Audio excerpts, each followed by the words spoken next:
Welcome everyone to IPM's weekly virtual forum, where we've been gathering on Fridays for more than a year and a half now with IPM family members composed of friends, project partners, our international board and staff, really as part of our ongoing response to the COVID-19 pandemic and other vital social justice issues impacting our world.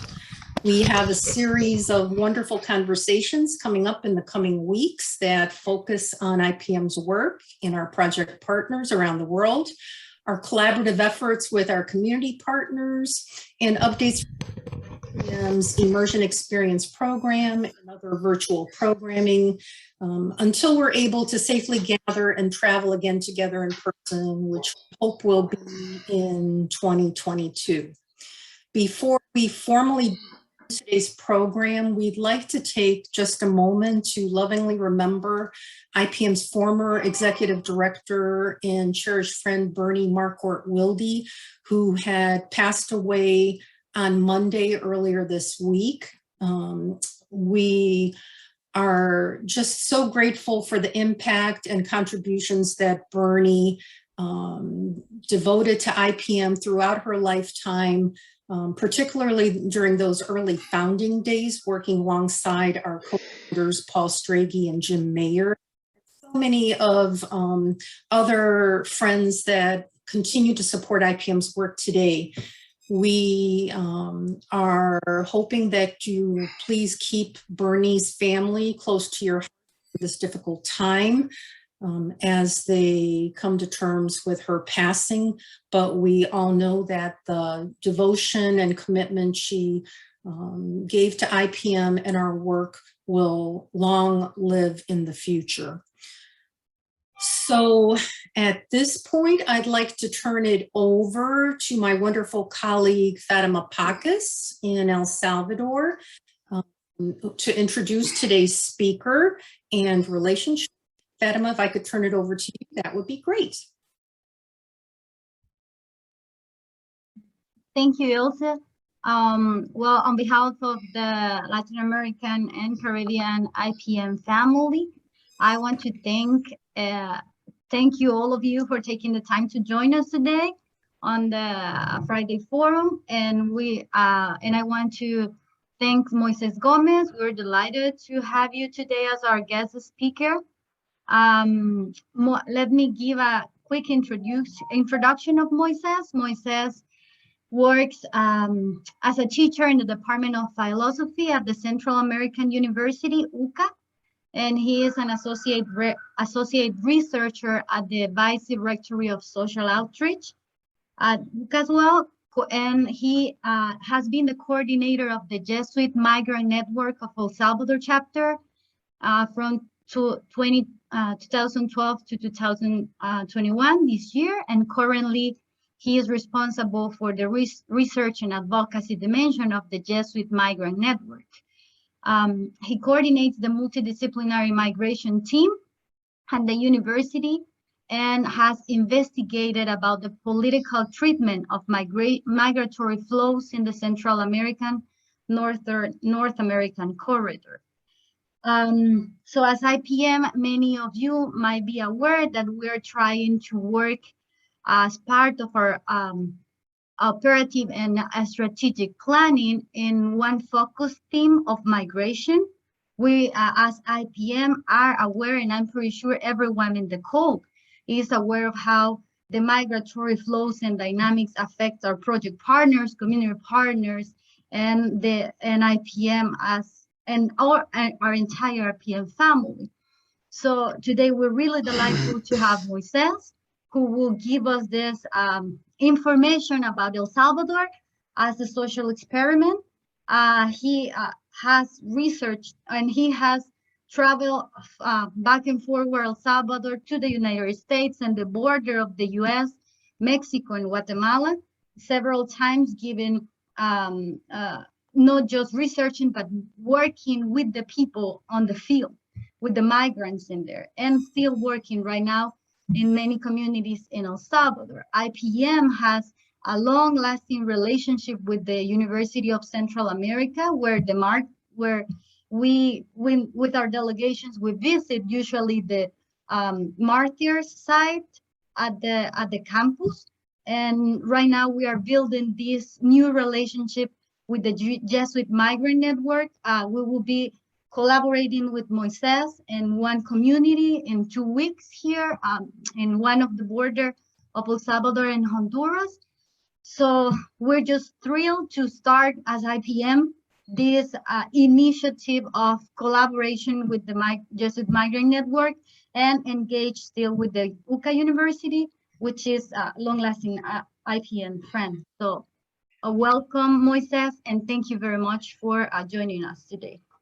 I will, finally, I'm sorry, I will just give the word to Vicky because she will make us the big favor of helping us with the translation. She has a really good skills on this, and she is willing to help us with this. So Moisés, Vicky will be translating for you because the presentation will be in Spanish, but we hope this can go as easily as possible. So I invite all of us to mute ourselves and listen to them carefully. Okay, muchas gracias por la invitación a IPM. Estoy encantado de participar de este foro y quisiera aportar algunas ideas sobre las causas de la migración y el desplazamiento forzado, no solo en El Salvador, sino también en Honduras y en Guatemala, en el conocido como Triángulo Norte. Thank you, IPM, for bringing me the opportunity to share a little bit about the causes of migration, not only in El Salvador, but also in the northern triangle of Central America. Titulé esta presentación como El Salvador como un experimento. Voy a explicar por qué. Primero, como un experimento político debido a nuestros acuerdos de paz firmados hace más de 30 años. I named this experiment El Salvador as a political experiment, and I'm going to tell you why. First of all, because of the peace agreement that were signed in 92. Un proceso político democrático muy exitoso, reconocido por toda la comunidad internacional, por el compromiso de las partes hasta la fecha. Which was a democratic process that has been internationally recognized because of the commitment of both ends. También ahora en términos de la pandemia, El Salvador, quiérase o no, es también una especie de laboratorio social para probar las medidas políticas, sociales, económicas implementadas para contener la pandemia. Also, because of the pandemic, El Salvador has become some sort of a social experiment. Últimamente, el último experimento es la introducción del Bitcoin. And lately, the last experiment is the introduction of Bitcoin. Es el primer país en el mundo que va a intentar regular un activo que no está regulado en ninguna parte del mundo. We are the first we're the first country in the world that is actually going to use a currency that is not regulated. Inmediatamente, entonces, quiero comentar cuáles son los motivos por los que las personas se ven obligadas a migrar. Estos son motivos. Yo identifico 4 motivos. So now I would like to speak a little bit about the reasons why people are forced to migrate. I identify 4 main reasons. El primero es una pérdida de esperanza en poder resolver su situación personal familiar. The first one is the loss of hope on being able to solve their personal and familiar situation. El segundo es una necesidad de protección internacional ante la sensación de riesgo vital por la inseguridad, violencia, carencia de recursos económicos. The next one is a necessity of international protection while facing the insecurity, violence, and the lack of economic resources. En tercer lugar, el motivo es la atracción. Hay una atracción que genera los Estados Unidos, su cultura, su economía, las oportunidades salariales que hay allá. The third one is the attraction that people have to the United States, and this attraction is mainly represented in wages and opportunities that people can have in the United States. Y por último, este motivo tiene que ver con la reunificación familiar. And the last one has a lot to do with familiar reunification. Estos motivos no se dan de forma aislada, sino que en un migrante pueden coincidir uno, dos o tres o todos los motivos. Each of these reasons does not happen by themselves. Usually they happen in connection with each other. So one person can migrate because 1, 2, 3, or the 4 reasons. Ahora quisiera explicar al menos 7 causas que hemos identificado que se pueden aplicar para el Triángulo Norte. Now I would like to talk about 7 causes that we have identified for migration in the Northern Central American Triangle. La primera causa estructural es el modelo económico. Para los 3 países, el modelo económico genera pobreza, degradación ambiental y desigualdad. Es algo que le llamamos nosotros neoliberalismo. The first structural cause is the economic model, which creates poverty, environmental degradation, and inequity. No voy a leer toda la presentación porque igual se la voy a compartir, pero acá hay una breve explicación de algunos factores para argumentar sobre cómo impacta el modelo económico a nuestra región. I won't be reading my entire presentation, but I will be more than glad to share it with all of you. And in there you can see a more detailed explanation on why the economic model is a structural reason for migration. La segunda causa de expulsión es el modelo de Estado. En toda Centroamérica se da una distorsión de la democracia debido a que hay un agotamiento del modelo de partidos políticos que están siendo afectados, digamos, en su credibilidad por el financiamiento que obtienen, así como por los vínculos con la corrupción que va cada vez más en aumento. The second cause is the model of the state. And it's because in Central America, there has been a distortion of democracy because of the model of the political parties has become weaker, partly because of the illegal way they have been financing themselves, and also because of the link they have with corruption that has been that has become greater. Básicamente podemos decir que es un modelo de Estado patrimonialista. La gente, algunas familias se apropian del Estado y se lucran de él. We can say that this model is based on a group or a family having power, all the power in the state, and they want to keep it. Una tercera causa es la debilidad de los sistemas de protección social y la debilidad del sistema fiscal que no provee recursos para que el Estado pueda cumplir todas sus obligaciones. The next reason is the weakness in the protection. In the systems of protection of the social protection and fiscal protection. Esto es notable sobre todo en la baja cobertura escolar que hay, la baja cobertura del sistema de salud. Entonces eso hace que la gente no tenga acceso a educación, a salud y a otros sistemas de protección necesarios para vivir dignamente. This is very noticeable in the low access people have to health or to education. Therefore, you can see that they don't count with these systems of protection. Otra causa es el tema de los derechos humanos y lo que denominamos la inseguridad y militarización. Esto es muy común en todo el Triángulo Norte. resulta que los que deben proteger a la población son los que usualmente, los llamados a proteger la población son los que mayormente violan los derechos humanos de la población, con el aumento de militares y policías que no cumplen su tarea de seguridad, sino que están como al servicio como de élites.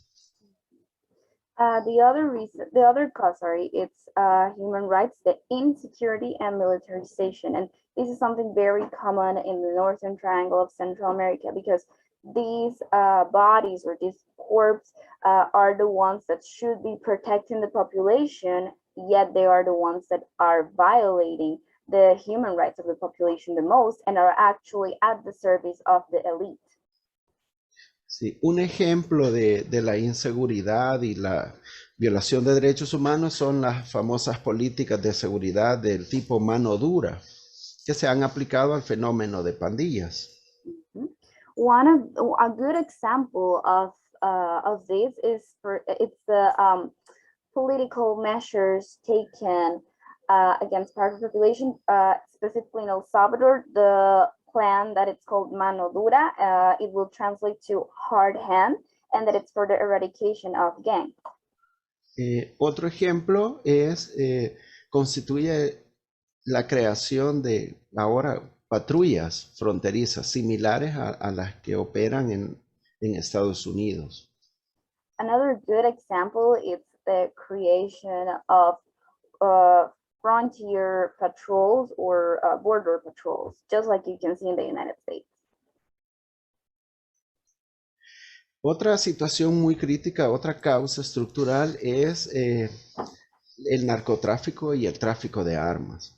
Resulta que Centroamérica es un puente para el tránsito de drogas del sur al norte, pero también de dinero del norte al sur, y Centroamérica pues queda en medio, ¿no?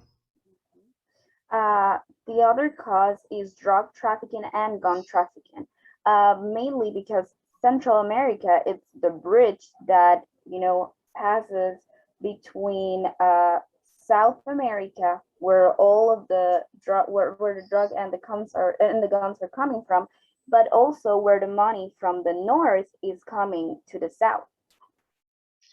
Sí, toda la región centroamericana, el total de homicidios es el 67% fue con uso de armas de fuego. Estas armas de fuego usualmente vienen del norte, de México o de Estados Unidos.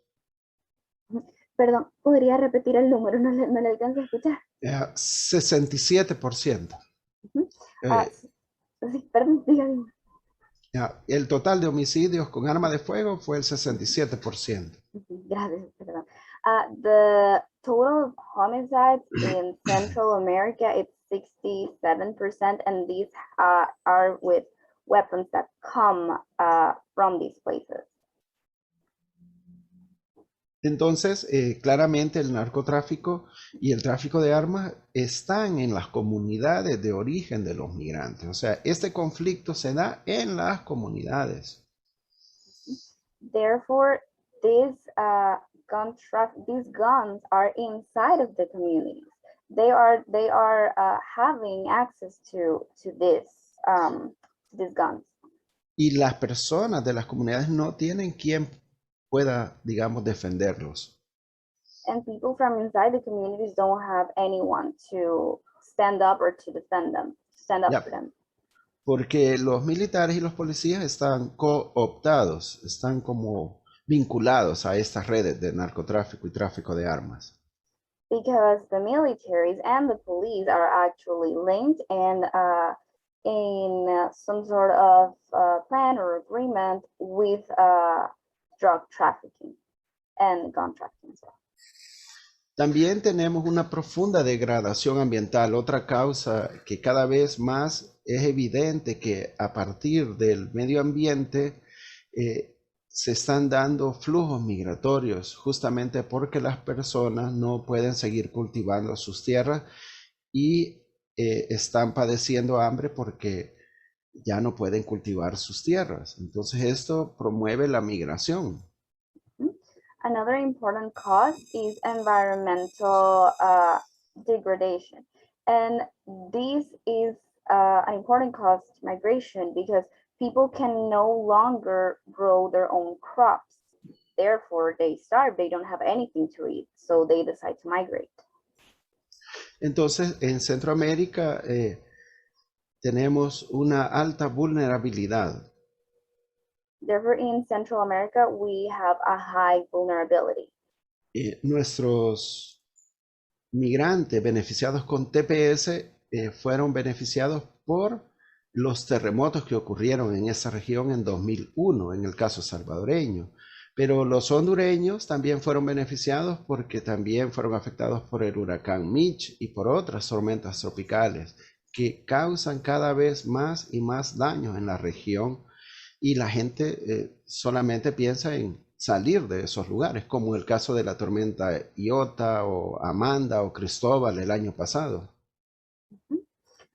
One of the things that was beneficial for the migrants is the TPS, and mainly this was helpful for El Salvador after the 2001 earthquakes, but also for people from Honduras after Hurricane Mitch. And this is a constant whenever there is a natural disaster like the Iota storm. Y por último, una causa muy profunda, pero que casi no se denota mucho, es que el neoliberalismo y la cultura capitalista generan un individualismo en el que cada una de las personas no busca la asociatividad, no busca el cooperativismo, sino que solamente salir adelante por su propia cuenta, aún pasando encima de otras personas. And the other cause is the individualism, mainly caused by capitalism and neoliberalism, when people don't tend to opt for group options or cooperativism, but on the other hand, they try to, step up or to try to do things just by themselves, even if that implies stepping on everyone else just to get what they need. En general, este individualismo promueve que la gente busque el norte desarrollado. This individualism promotes that people look for the developed north. Entonces, que es donde cada uno puede hacer y cumplir sus sueños, ¿verdad? Así se vende. That it's sold as the place where each one can fulfill their dreams. Quiero decir que esas 7 causas que he mencionado operan indistintamente.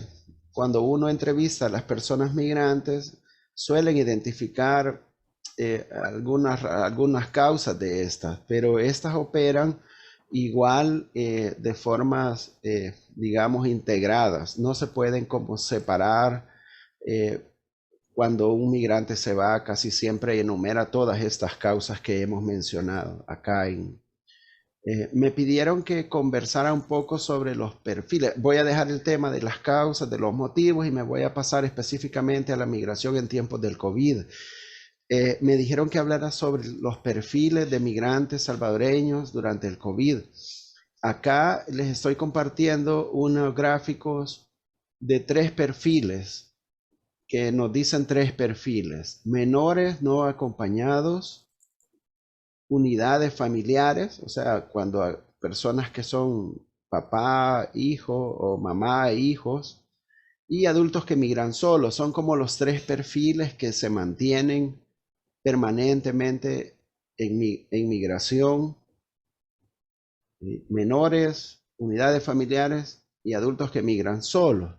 Pero yo quería compartirles que estos datos solo están desde 2016 a 2020. Obviamente en 2020 la migración de los flujos migratorios bajaron considerablemente. Okay. Well, just to sum up the part of the 7 causes, something important that we should also remember is that, again, each of these causes are not alone. They're not by themselves. They integrate. And whenever we have an interview with people that are migrating or that have migrated, they usually share all of these 7 causes. Now, I would also like to talk about COVID and migration because I have been asked to talk about that as well.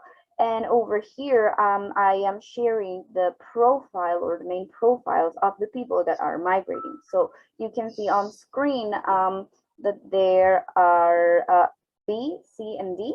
They are the ones who's in there. B is minors that travel without company. C is family unit, so it's usually a mom and a dad and their children, or both parents and their children. And the other one, it's adults that are migrating by themselves. Sí, como pueden ver, el año 2020 fue muy singular, muy especial, porque muy pocos pudieron, estos son que fueron detenidos en la frontera, muy pocos. Ahora mismo les voy a presentar, esto ya es de una comparación de 2020 y 2021. In the previous charts, they were mainly from 2016 to 2020, and he was pointing out that the 2020 was a very special year because there were not as many people as previous years. And now he's showing us a chart that it's comparing 2020 to 2021. Sí, aquí ya vemos cómo el número triplica la cantidad de detenidos en la frontera en lo que va de 2021. In the current time that it has passed from 2021, you can see it's the blue line. It has the amount of people that have migrated has triplicated itself. Sí, estos son siempre los números globales que tenemos, pero definitivamente hay tres perfiles de migrantes salvadoreños, como son madres con sus hijos o padres con sus hijos y adultos, sean hombres o mujeres, migrando solos, o también el fenómeno de los niños no acompañados. Son los tres grandes perfiles que siempre están en constante movimiento desde El Salvador hacia el norte. These are the numbers that we have globally, but the most important thing that we see that it's a constant, it's the three profiles I previously shared. Kids traveling on their own, moving on their own, sorry. Parents with their kids migrating, and adults migrating on their own as well. Sí, había una expectativa de que con el cambio de gobierno la migración podía disminuir desde El Salvador hacia Estados Unidos, México, pero no ha sido así. Independientemente del gobierno en El Salvador o en Estados Unidos, el flujo es constante, se mantiene. Mm-hmm. There was an expectation that with the change of government in El Salvador, these migration numbers were going to start dropping. However, this didn't happen. And independently of changes of government, both in El Salvador and in the United States, these numbers are constant. Muchas gracias. Me quedo para preguntas. Thank you so much. I am ready for any question you might have. Muchas gracias, Moisés. Gracias. So anyone, if you have any question you would like to ask Moisés, I think this would be a good time to do so. Vicky, how is this impacting each of you as you work in your respective positions? Us personally on IPM? Yes. Okay, I don't know if any of my colleagues would like to go first. Moisés, nos están preguntando nada más a mis colegas de IPM, que son Eneida y Fátima, cómo nos ha impactado específicamente esta situación de migración en nuestras posiciones. Ok. Solo para que sepas que ahorita la pregunta es para nosotras. Ok. Yeah. Gracias, Moisés. Thank you, Marty, too, for the question. I think it is very obvious in the communities where we work that migration flows are not stopping. And what Moisés is saying, is obvious when we see in Cacpamu, for example, when we travel there, this constant of people that is working and trying to join community projects like let's say like the water project or the grinder project, and because of reasons, the reasons that Moisés mentioned, we see these women and these families living in these communities fleeing the communities and going to migrating, and this is a constant, as Moisés mentioned. So I will say that in the work I've done in IPM, I've seen people from the communities where we work at asking us for support in the sense of telling them what's the best way to do to have a safe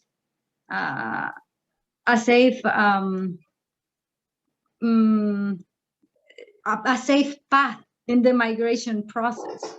So it is kind of difficult because we know and we are aware that we are trying to produce all the structural changes in the country, so all the changes in the communities, so the people stays and live happy and develop fruitful their life. But in reality, the structural problems make these people in the communities migrating. I don't know if that is happening in India, for example, or in Kenya, but at least I will say in the communities where we work at, it's not rare to have people migrating out of the communities to the United States or having forced displacement in the country. Like, for example, people in communities in Zaragoza moving to another community because of guns issues and because they have received threats.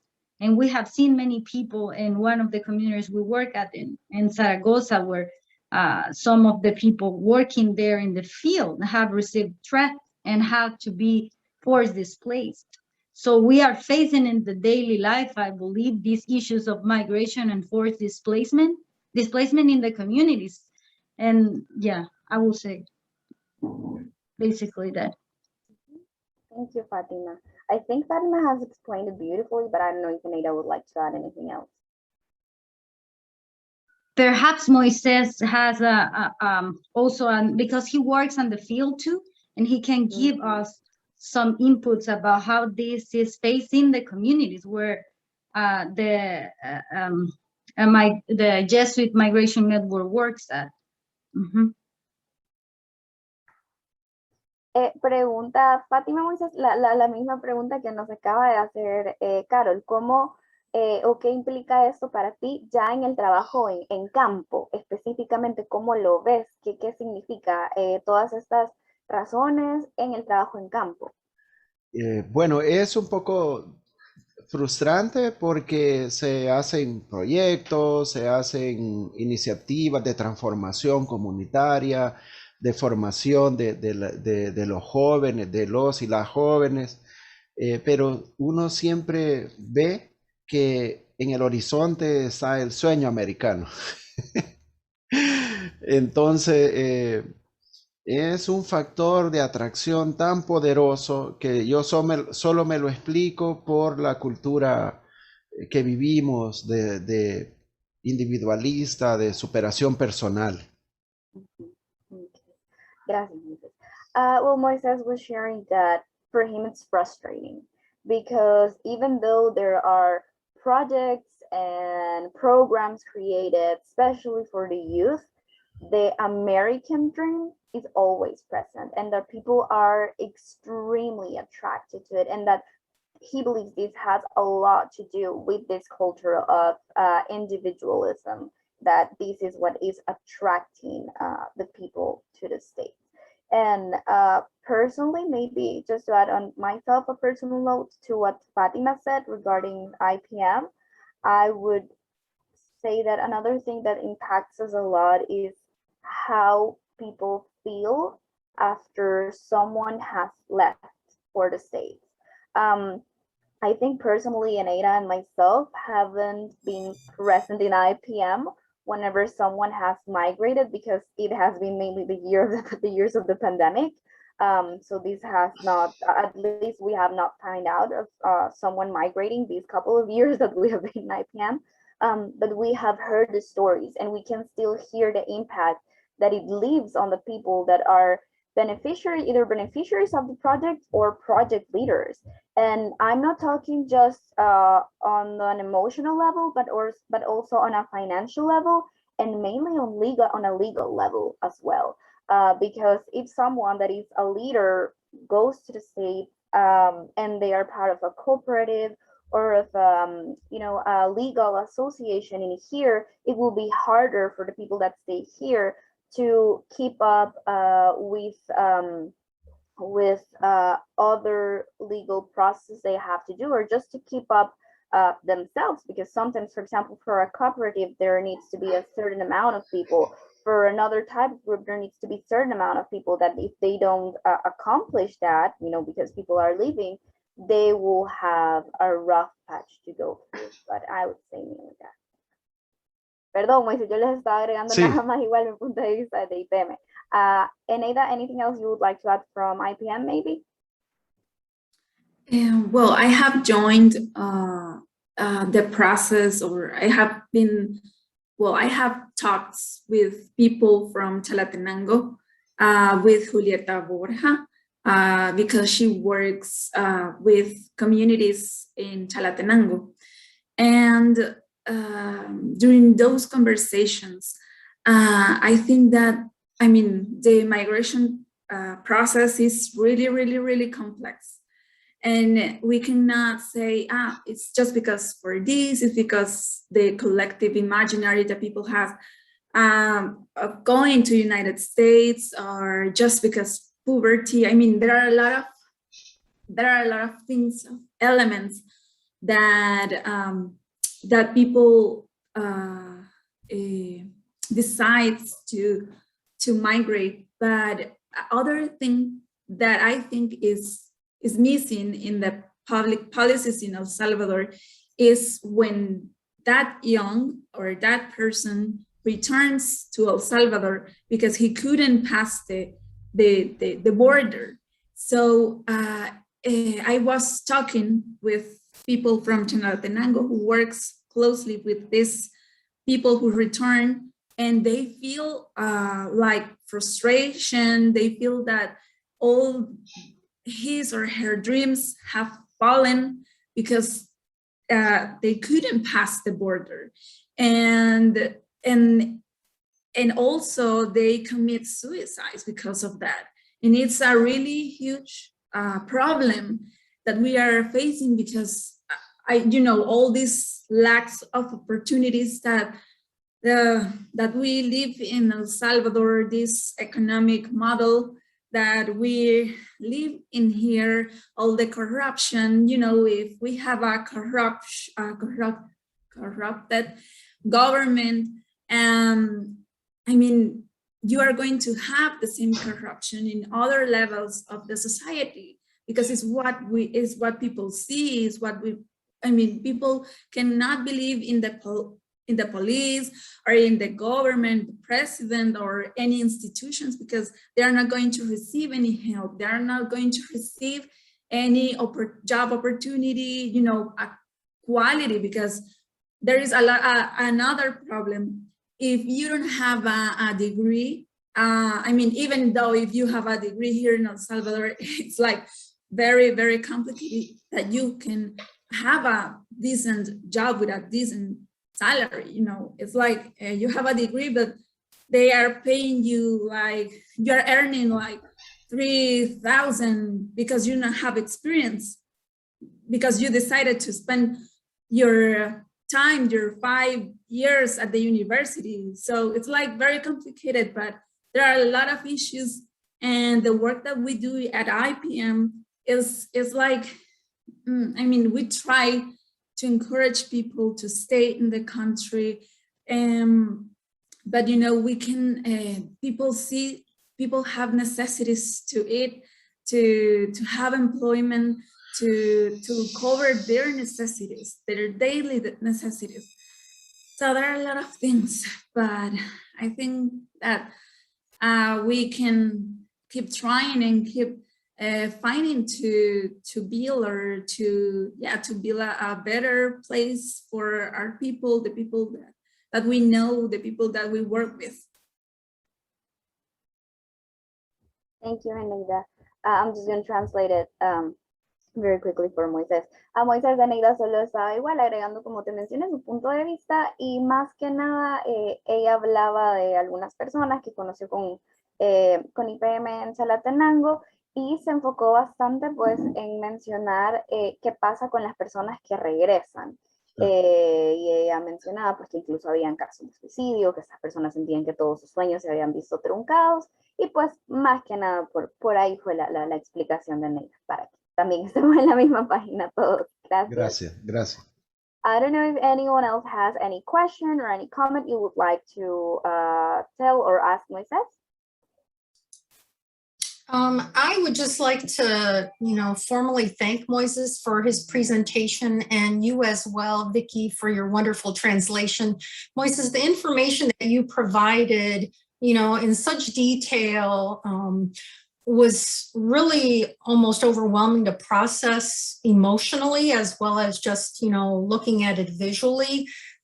Here, I know when I turn on the news, you constantly see the impact of, people at the border, families that it's most heartbreaking for me to see families that would basically drop children across the border or walls, in hopes of a better life for their child, risking so much of their own lives and breaking their families apart because they have lost hope in their countries, whether it's El Salvador or Haiti or any other number of countries where, human rights are just in such gross violation.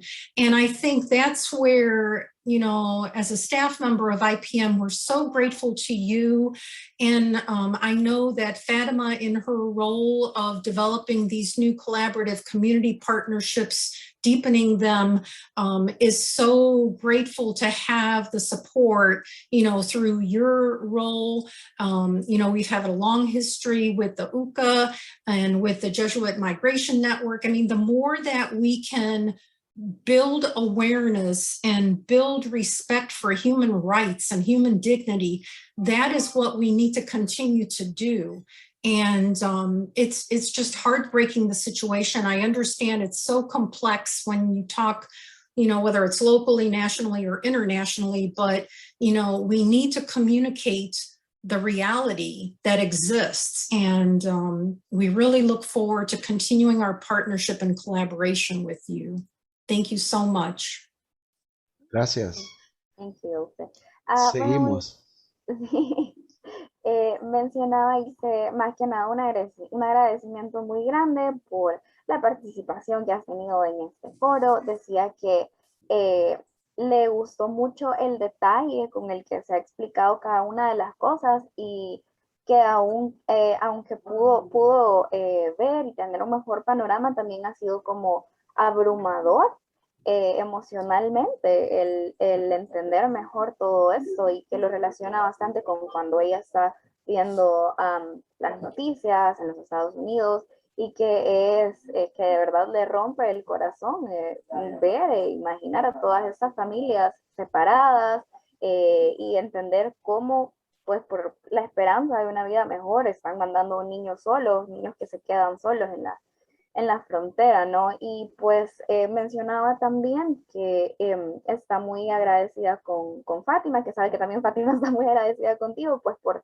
sumarte a este foro, ¿verdad? A este movimiento para la conciencia sobre todo, y que está pues expectante y muy feliz, muy ansiosa de seguir pues esta relación con la red jesuita de migrantes, con la que IPM también pues ya ha tenido antes relación. Así que muchas gracias.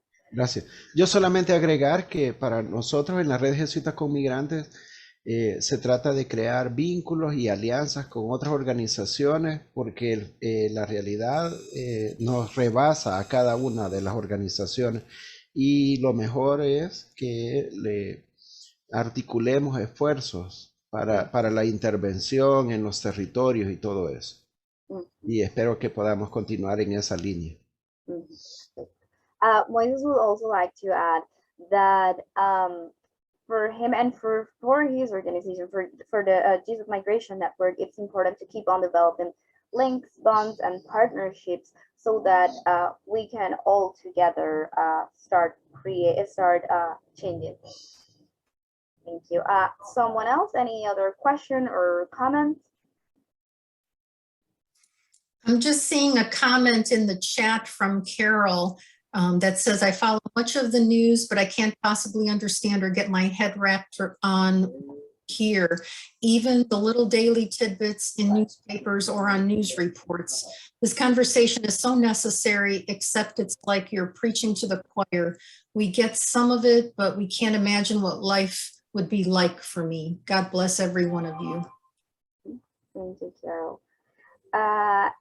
Yo estaba leyendo un comentario de Carol Moisés y ella decía que ella sigue mucho las noticias, pero que en verdad es bien difícil para ella dimensionar lo que está pasando en relación a la migración, aún si ella sigue muy de cerca pues todas esas noticias, y que cree que esta conversación es tan necesaria por eso, solo que dice que aún así es difícil porque le ayuda mucho a entender, pero que sabe que aún así hay muchas cosas más que por tiempo, por otras cosas, ¿no? Se lo estoy agregando, no se pueden saber del todo, ¿no?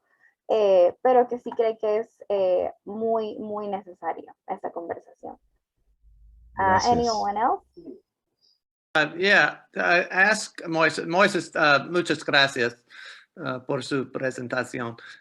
If he could be an advisor to the United States or to the Biden administration, what should the United States do?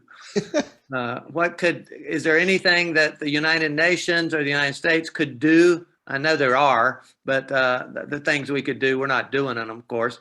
But what would he like to see done to address the crisis? En primer lugar, aumentar el número de refugiados. Sorry, first porque Trump lo disminuyó y Biden podría aumentarlo mucho a 125,000, 150,000 por año. Eso fuera bueno. First of all, to increase the number of refugees, because Trump dropped it, so Biden could make it bigger.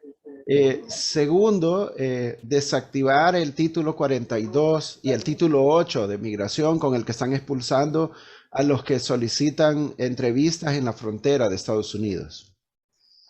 Second of all, to deactivate the Title 42 and 8 when people are asking for interviews to migrate to native states. Y en tercer lugar, ampliar las visas para las personas que quieren viajar legalmente. And third of all, to provide more visas to the people that want to travel legally. Yeah. Good. Eso. Gracias. Tres cosas. Gracias. Thank you. Gracias. Anyone else? I don't know if our colleagues from India would like to know anything else.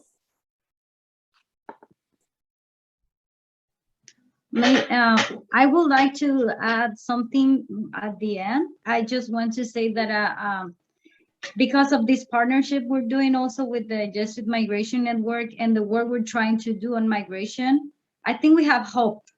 And the idea of creating alliances to support the process of the communities and the collective work is important. And because people is migrating from the communities, it doesn't mean that we are not successfully working there. It means that if one people left, but one community project is working there, it means that just one people left, but it could have been 3 or 4 people who have left the community.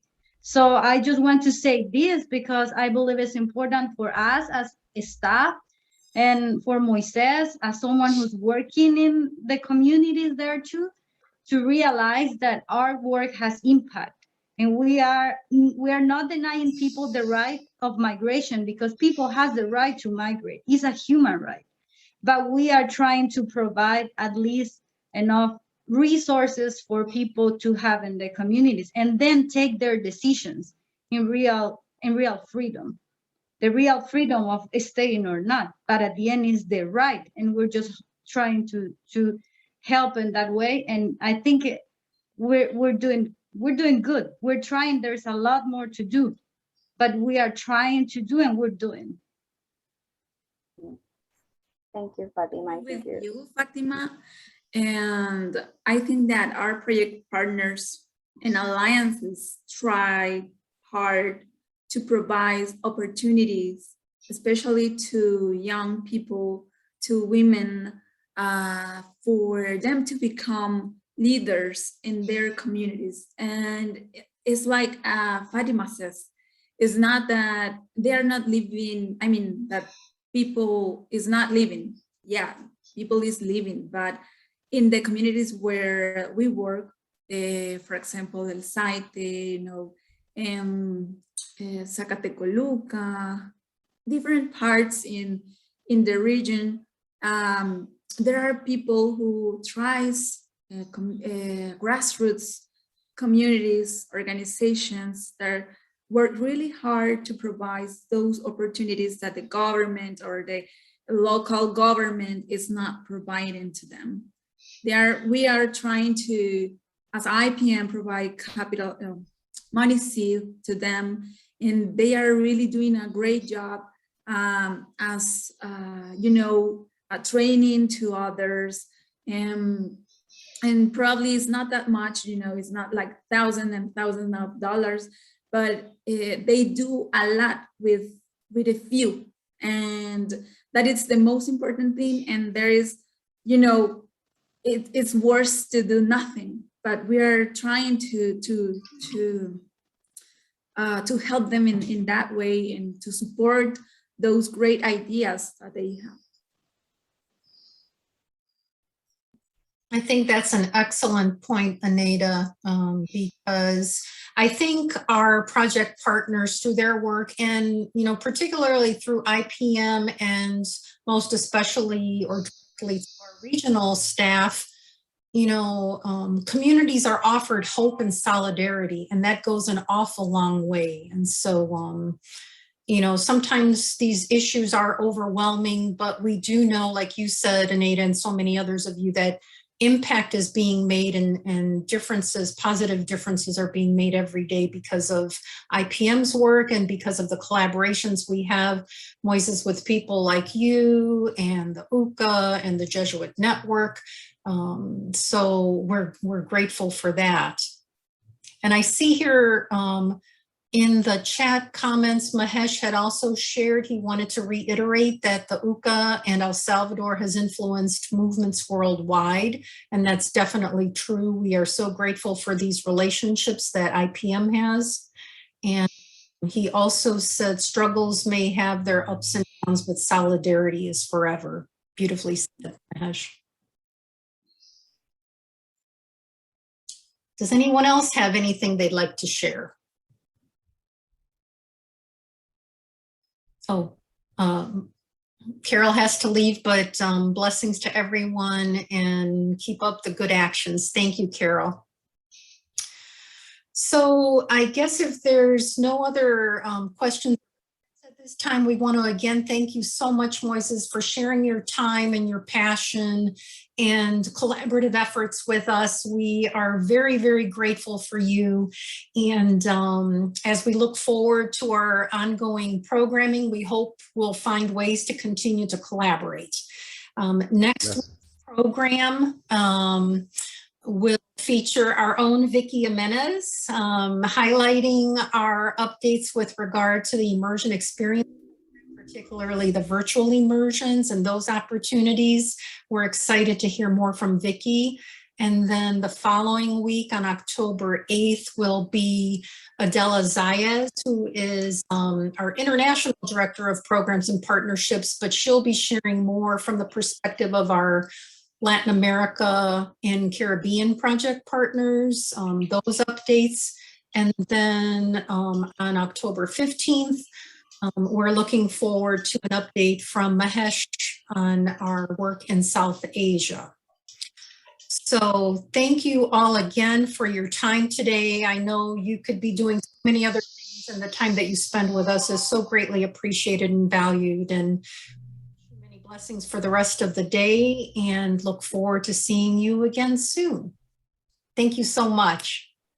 Gracias. Gracias. Saludos a Muchas todos. gracias a todos. Gracias, Moisés. Gracias. Bye-bye. Bye-bye. Gracias. And